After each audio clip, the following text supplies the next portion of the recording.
Hey everybody, this is Pam Altendorf, Representative Pam Altendorf, and I just wanted to do my weekly update and not forget. So as I was traveling, I've kind of been traveling all over the district today. So Fridays, typically I'm in the office Monday through Thursday. Fridays is more of like a in-district type of day, and I really got a full day. So I'll just tell you about that first.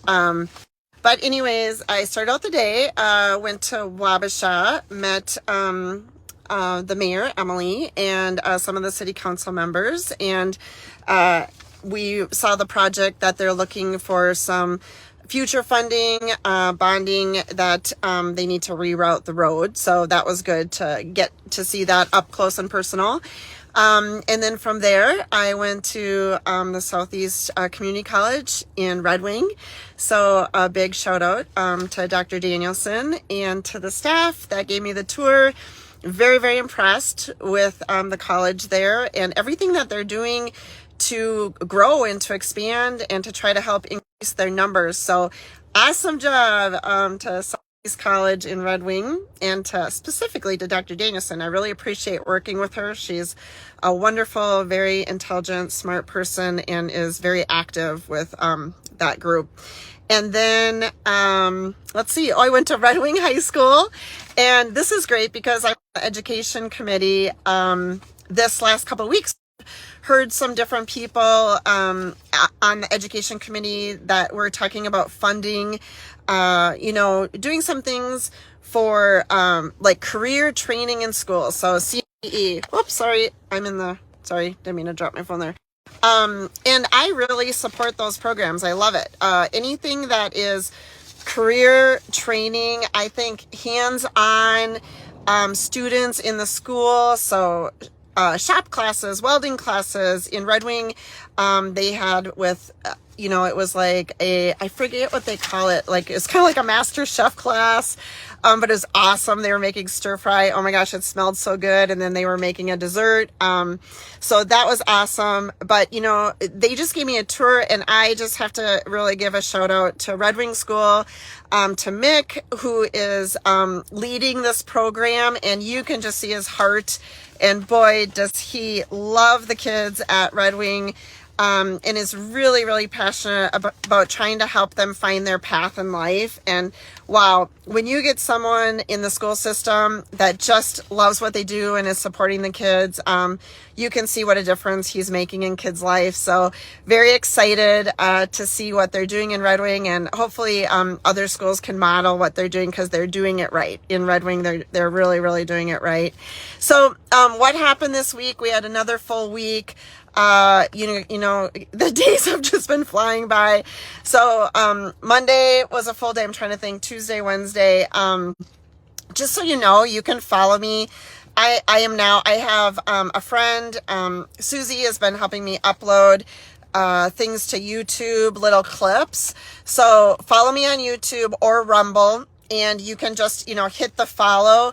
And I mean, I know not everyone wants to know or cares about everything, but you can look and see what we're uploading. It's a good way to follow along. So we've been really trying to upload clips, not just of me, but of other members, or clips just to kind of help you see what's going on.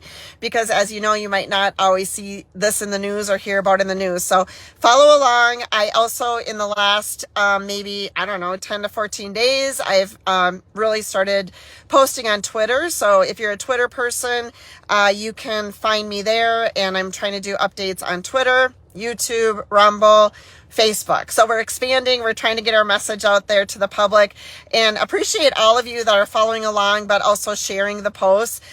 You have no idea how this is helping. So today I want to talk about the Republicans, one of our first big wins, and leave it up to the homeschoolers. They showed us how to win in the last 2 weeks. So I want to give a big shout out to the homeschoolers. And up until now, as you know, the Republicans are in the minority. And so they have the votes, right? The Democrats have the votes, and it's very difficult for us to stop anything as it's racing through the legislative process. It's very, very difficult because we don't have the votes.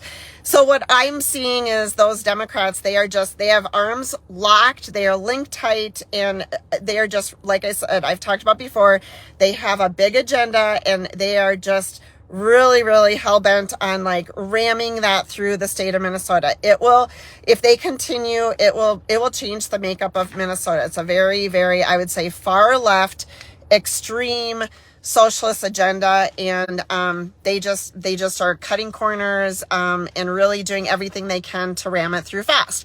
So obviously at the beginning of the session, I think they had us a little bit off guard because right away they came out with the first two big bills was abortion and then the energy bill, though they just rammed those through so quick and so fast that a lot of people in Minnesota were asleep, we're just coming off the holidays. We got sworn in January 3rd. The funny thing coming into the session, I was told, that the beginning of the session is a little bit slower, and that allows you to start getting used to it, and you can help get some systems in place. But then as the session goes on, I was told by April and May, you're very busy and you're going to be putting in long hours and long days. And I'll tell you, the Dems, give them credit. They just had a plan right from the beginning. They have this big agenda, big ideas for Minnesota to change us. And they worked hard and fast. So again, I feel like some Republicans, but also the public, we were a little bit off guard as this agenda was coming so hard and so fast. That's just not typical. Usually the big bills are coming through at the end of the session. So they kind of flip-flopped. They rammed that abortion through, number one priority, got it through right away. And now I do believe the public is waking up. So back to my original point is we did have a big win this week, and big kudos to the homeschoolers. So homeschoolers, they showed Minnesota how to win this week. And this is how we win, is public awareness, public knowledge. They do not like being called out on the carpet, and they do not like being called out and the public telling them that we reject their ideas, their plans. This is not what Minnesota wants. This is too extreme. As I've mentioned before, on many of these bills, the Republicans would vote on, or we would support different things if they would accept an amendment or modify or anything to help it make it to be a little bit more neutral, so that the average Minnesotan wants it, but they just continue to go as far left as they possibly can because they're power hungry right now. They feel like there's so much power that they just feel like they can do anything and there's going to be no consequences to them. How we stop them is the public. So if there's some awareness, I would like to encourage people to listen to the homeschoolers. So it was House File 1269. And by the way, you can follow all this along if you go to the Minnesota State Legislature. You can literally follow along on the bills. So House File 1269, there was language in the bill that homeschoolers were going to have to start doing standardized testing and report it to the state.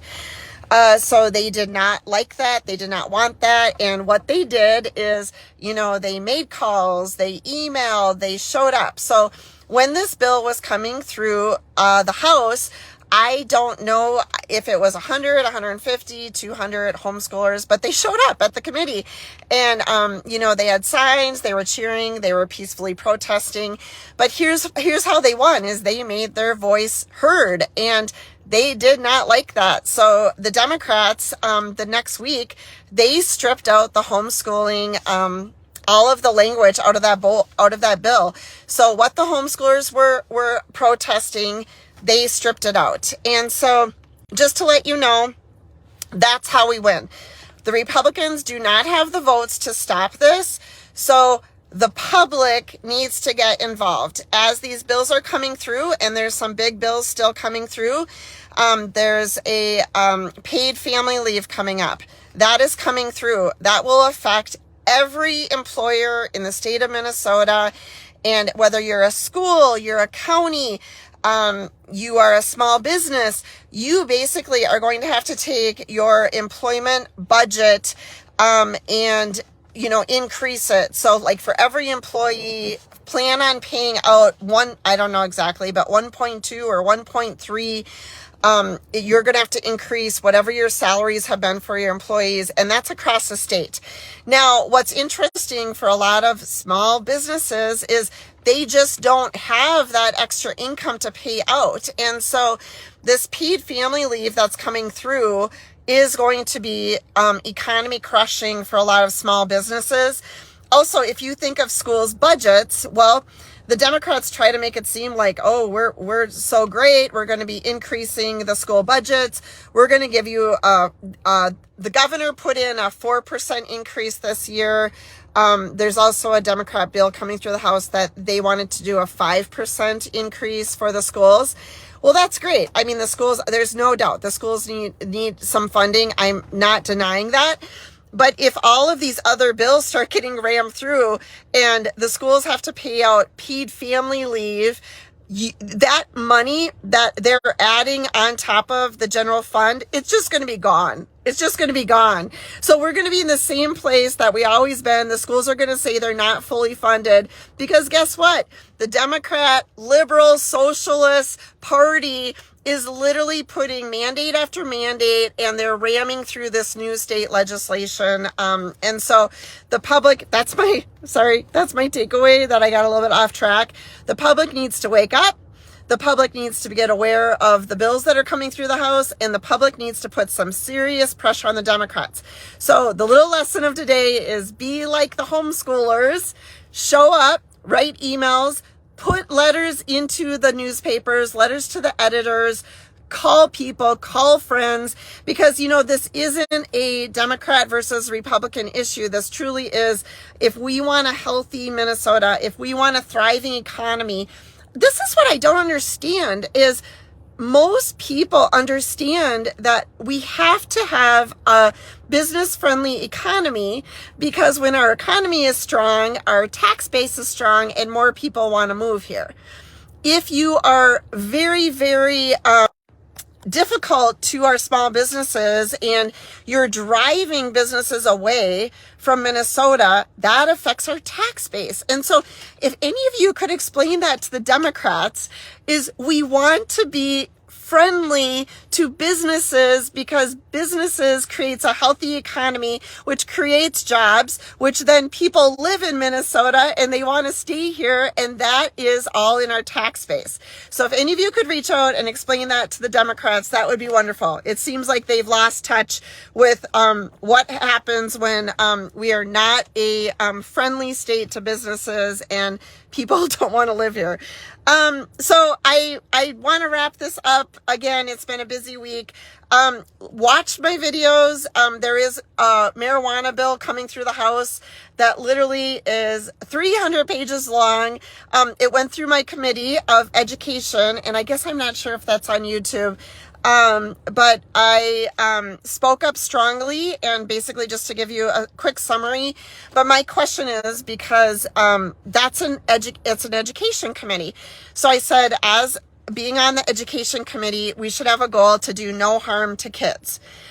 And yet in that bill, in that 300-page bill, the state of Minnesota is planning on increasing support and counseling for kids, to prevent addiction, or for kids, that have addictive behaviors, So we're basically making this short. We're basically planning in the state of Minnesota for, if we legalize marijuana, that there will be a detrimental effect to our students and to our kids. Okay, so I ask you, if we're already planning that there's going to be harm to our students, to our kids, who are our most valuable and prized possession in this state, why are we legalizing marijuana that we basically are saying we know is going to cause harm to our kids? I mean, think about it, okay? So I understand some people are like, well, they're going to get it anyways. But if we legalize it, aren't they going to get it even more? Isn't it going to be prevalent even more? Okay, I'm just asking questions. And then also, if you're someone that likes the marijuana passing for medical reasons, okay, we can redo the law to support those type of situations without mass legalizing marijuana. And again, my thoughts are, does this do more harm for our kids and our students or less harm? So that's what I would challenge each of you to ask. And if you can honestly say that this legalizing marijuana could have a detrimental effect to our students, to our kids, making it easier for people to get, and all sorts of ramifications that are going to happen. If we can honestly say legalizing marijuana in Minnesota really could only cause more harm to our students and our kids, why are we doing this? Let's relook at it and see what we can do to make sure that we're not harming our kids. So I'm going to wrap this up. I don't like these to get too long, but there's so much happening. It's so hard to do these little summaries. Just want to let you know, I've been busy in the district. I love meeting people in the district and getting out there, talking to people. Follow along, like my Facebook page, follow me on Facebook, follow me on Twitter, sign up to follow me on YouTube or Rumble to make sure that you're getting updates throughout the week, and also sign up to get my newsletter. So make sure you're checking your junk mail. Make sure you're getting my newsletters so you're seeing everything that's happening. And the biggest thing that you can do is follow the homeschoolers and talk to people, get the word out, get the message out. The public is the way to stop this big agenda, the public awareness. So wake up your neighbors, talk to them, and let them know that we're maybe just going a little too far left. We would like to pull them back and be a little bit back in the middle, where I think most average Minnesotans would like to be. So most of all, I want to give you encouragement. Like I've said many times, but we have a great class of 25 new Republicans that are in the House. So those are a lot of the people I'm around, and just this awesome class. So check out the videos. I posted one about Krista Knutson, she's a small business owner, and she just spoke with passion from the floor about protecting small businesses, and don't vilify these businesses. They work so hard and they really do care about their employees. We don't want to kill Main Street businesses, small restaurants. These are the ones that were really hurt during COVID, and with this socialist agenda that the Democrats are pushing, guess what? The big businesses, the box stores, the Walmarts, the big businesses are not going to be hurt by what the Democrats are doing, because a lot of them already offer these benefits. The people that are going to be hurt with this socialist legislation that they're trying to ram through Minnesota, it's going to be the schools, it's going to be the small businesses, it's going to be the restaurants, it's going to be the resorts. Minnesota, that's our tourism industry, and we have to protect small businesses in Minnesota. We want to have a thriving economy so that we have a nice, solid tax base. People want to move here, and that's how we grow Minnesota, not by regulating, mandating, and forcing these awful laws on Minnesota. So it's starting to get dark. I'm heading over to a pro-life rally. Just want to give you encouragement. Stay and fight. Don't give up. Stay and fight like the homeschoolers do. Show up, stay and fight, and we can push back on this agenda that's coming here. And just want to say, I love you. We're working hard. We're here every day working hard for you in Minnesota. And I know they have the majority, but we're going to make it as difficult for them as possible and as miserable for them as possible, as long as we're still fighting for you, Minnesota. Okay, have a great weekend. Love you.